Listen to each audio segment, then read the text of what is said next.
Hey guys, welcome back to the channel. What is negotiation really about? I'm going to give you a quick couple of bullet points and show you how Steve Jobs used negotiation to get the iPhone into the market. So let me lead with the conclusion. So negotiation comes down to three things at the end of the day. Number one, positioning. Positioning is basically setting yourself up so that when you sit down with your counterpart, when you go into the negotiation, that you have something that your counterpart wants from you, something valuable, something interesting. So we'll get into an example of that with the iPhone and Steve Jobs. Number two, something I learned from one of my mentors a long time ago, when you do go into a negotiation, you have to go in there with the mindset that you are prepared to walk away. You are prepared to walk away. If you need the deal too much or you're too into it, you're going to be in a bad position psychologically, which means you're not going to come out of the negotiation doing well. That being said, negotiation ultimately, in the best case scenarios, everybody gets what they want out of it, so you can have continued business going forward and goodwill. That being said, it's not always the case. And number three, negotiation at the end of the day really comes down to psychology. This can be impacted by point number one, positioning, making what it is that you're offering very valuable to your counterpart, and just basic psychological skills and how you interact with your counterpart, whether they like you or not, whether they perceive you as an honest player or not. These factors all play into it. All right, so let's jump into the Steve Jobs example. So Steve Jobs, Apple, comes up with the iPhone. At the time, the iPhone was the most expensive smartphone on the market by far. Famously, the CEO of Microsoft at the time, Steve Ballmer, was on stage making fun of the iPhone, laughing that nobody was going to spend $500, I think it was, or $600 on a phone. He said it was impossible. It's not going to happen. So Steve Jobs obviously knew this. Most people weren't willing to, or would not fork over that kind of money. In 2021, as I record this, that seems like a little bit of a cheap iPhone, you know. Anyway, so Steve Jobs, his innovations vis-a-vis the market is he went and saw the phone companies and he said, listen, you know, you're going to subsidize the phone. You have the clients pay for it over the contract lifespan. That at the time was brand new.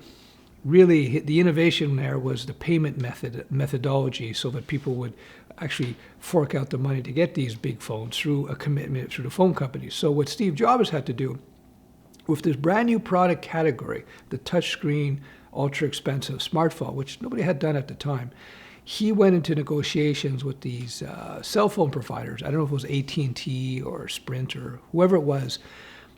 And he had to convince them that it was in their best interest to subsidize the phone, to take the risk of carrying the cost of the phone over a period of 24 months or what have you. So I wasn't there, of course. I wasn't sitting in the meetings. But I'm sure when he gave an exclusive right to one or two of the carriers who took it on initially, that was part of the incentive. He had to make it so that the carriers wanted to subsidize these phones and carry the phones. So he had to give them an incentive to do that, and that was the exclusivity. Of course, the smart phone carriers, I don't know if it was Sprint or what, we'll say it's Sprint for the sake of argument, they were at least smart enough to recognize that this phone was going to be something that people were going to want to buy. Remember the mania when iPhones first came out, people waiting in lines and so forth. So when you come in, you know, Steve Jobs came in, he had something that was very desirable for the cell phone companies. And so he gave them a way, he gave them an exclusivity as an incentive to take on the phone, take on the risk of selling this phone, et cetera, et cetera, et cetera. Very basic stuff. Negotiation, again, it comes down to those three things. Positioning, having a product or service that you can convince your counterpart that they want this thing, or they want to do business with you. Number two, you have to go in there with the mindset that you're able to walk away. You don't need this deal. You can find the deal elsewhere.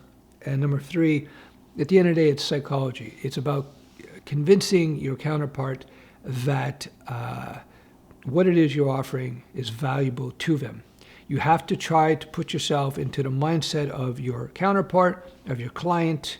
You have to negotiate the position with their mindset, with their motivations in mind, so that you can position yourself, your offering or your counter offer, depending if you're a buyer or seller, in a way that makes sense for them. So in fact, even though the ruthless businessman is the cliche in the movies, at the end of the day, the smart business people are able to put they're able to put themselves in the other people's position, and they're able to understand the motivations of their counterparts, and that makes you a far better negotiator. So I hope this helped. This is a very basic intro to the subject, but I figured it would be kind of cool to cover here. So with regards to this channel, I'm busy. I got the other channel, and I got my day job, of course, which is the Studio Web Business. I will be posting here, as I said. It might be only once a week, but it's going to be on a regular basis. And depending on how people respond to the videos here, I will post here more or less. All right, thanks for watching. Bye-bye. Speaking of psychology, I just released my very first course on psychology, on the framework of your brain, a course called The Lizard Wizard. If you want to become a better negotiator, you want to become a better entrepreneur, better person, better business person, it's good. It's not only good, it's essential that you understand how your brain operates, and thus how everybody's brain operates. Check out my Lizard Wizard course, links below. Just released, so it's 50% off. It's a great course. I think it's probably going to be one of the most important pieces of content you ever come across, and something that will carry itself across any discipline, whether you become an entrepreneur, freelance, get a job, you're a coder, you open up a coffee shop, this kind of stuff, your dating life.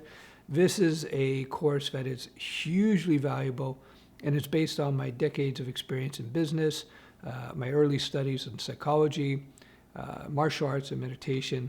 It's pretty cool stuff. It's also very entertaining. It's a lot of fun to learn how your brain actually works, what motivates it, why you make decisions. Check it out, the Lizard Wizard course. It has a silly name, I know, but once you do the course, you understand why I called it the Lizard Wizard.